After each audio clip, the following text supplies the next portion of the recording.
Hello বন্ধুরা, আসসালামু আলাইকুম। প্রথমে শুরু করেছি প্রাকৃতিক দৃশ্য দিয়ে। আজ আমি আপনাদের সাথে শেয়ার করতে যাচ্ছি চট্টগ্রামের ঐতিহ্যবাহী মধুপুলি নাস্তাটা বানানো। ঘরে থাকা ৩-৪টি সামান্য উপকরণ দিয়ে এই নাস্তাটি বানানো যায়।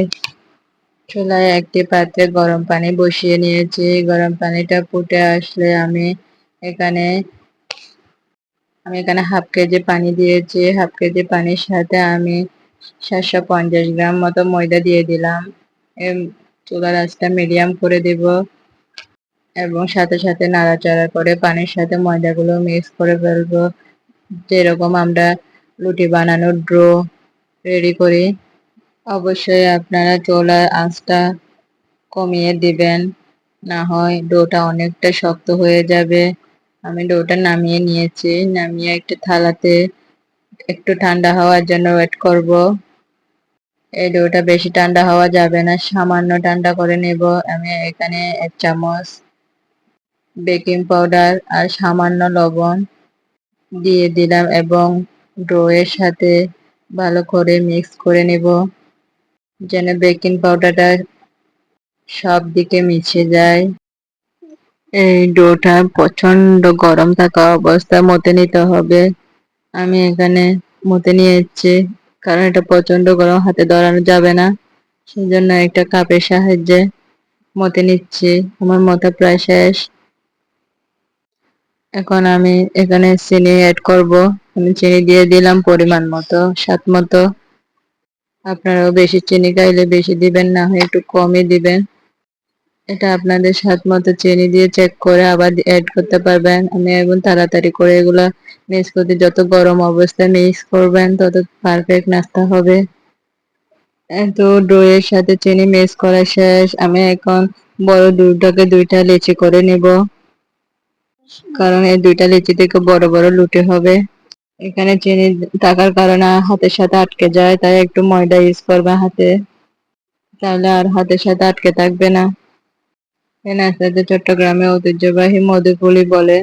এখানে আমার বাচ্চারা এসে গেছে, অনেক দুষ্টামি করতেছে এবং হাতাহাতি করতেছে।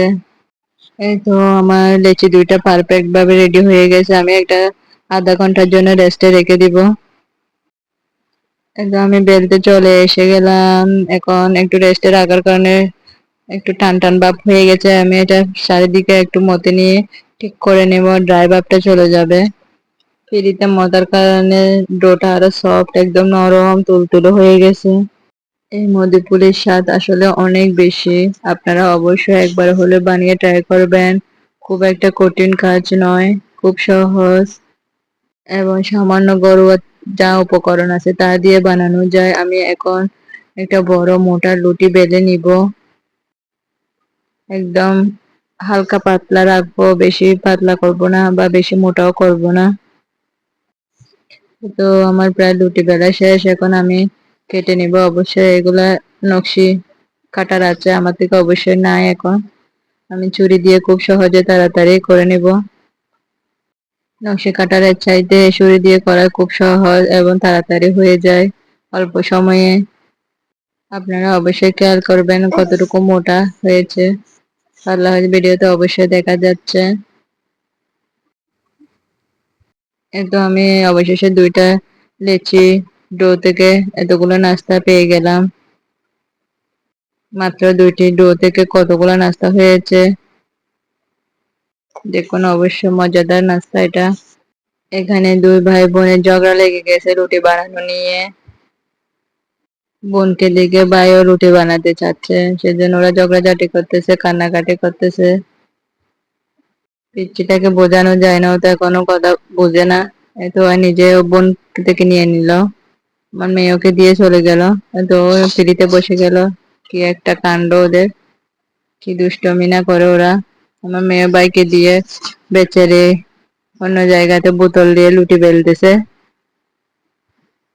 তারপরে হ্যাপি আছে, ঝগড়াঝাটি না করে কান্নাকাটি না করে কিছু একটা বের করেছে ও বোতল দিয়ে লুটি বেলা। তো বন্ধুরা চলুন, আমি এখন নাস্তাটা তেলে দিয়ে দেব। আমি এখানে কড়াইতে তেল গরম করতে দিয়েছি। তেলটা গরম হয়ে আসলে আমি নাস্তাটা ছেড়ে দিলাম। এটা নাস্তাটা নিজে দেখে বেশে উঠে ফুলে উঠবে একদম, যদি পারফেক্ট হয়।